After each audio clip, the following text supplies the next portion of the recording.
അനുദിന വിശുദ്ധർ ഫെബ്രുവരി 25 വാഴ്ത്തപ്പെട്ട സിസ്റ്റർ റാണി മരിയ. എറണാകുളം ജില്ലയിലെ പുല്ലുവഴിയിൽ പൈലി വട്ടാലിൽ എലീശ ദമ്പതികളുടെ 7 മക്കളിൽ രണ്ടാമത്തെ മകളായി 1954 ജനുവരി 29 മേരിക്കുഞ്ഞ് ജനിച്ചു. തന്റെ 18ാമത്തെ വയസ്സിൽ ഫ്രാൻസിസ്കൻ ക്ലാരിസ്റ്റ് സഭയിൽ ചേർന്ന് 1974 മെയ് 1 റാണി മരിയ എന്ന നാമത്തിൽ പ്രഥമ വ്രതവാഗ്ദാനം നടത്തി. പ്രേക്ഷിത പ്രവർത്തനങ്ങളിലെ സാഹസികതയും അനിവാര്യതയും ബോധ്യമായ അവൾ പ്രയാസങ്ങളെ എതിർപ്പുകളെയും ബുദ്ധിമുട്ടുകളെയും തരണം ചെയ്ത് ഉത്തർപ്രദേശിലെ ബിജനോറിൽ 8 വർഷത്തോളം തീക്ഷ്ണമായ പ്രേക്ഷിത പ്രവർത്തനങ്ങളിൽ ഏർപ്പെട്ടു.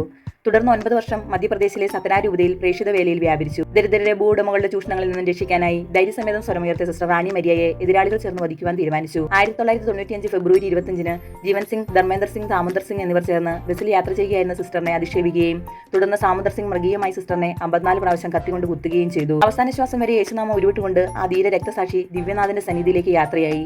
സിസ്റ്റർ റാണി മരിയയുടെ കുടുംബാംഗങ്ങൾ ദാമോദർ സിംഗിന് നിരുപാധികം മാപ്പ് നൽകുകയും അവരുടെ കുടുംബത്തിലെ ഒരു അംഗമായി സ്വീകരിക്കുകയും ചെയ്തു. 2017 നവംബർ 4 ഇൻഡോറിൽ വെച്ച് സിസ്റ്റർ റാണി മരിയയെ വാഴ്ത്തപ്പെട്ടവളായി പ്രഖ്യാപിച്ചു.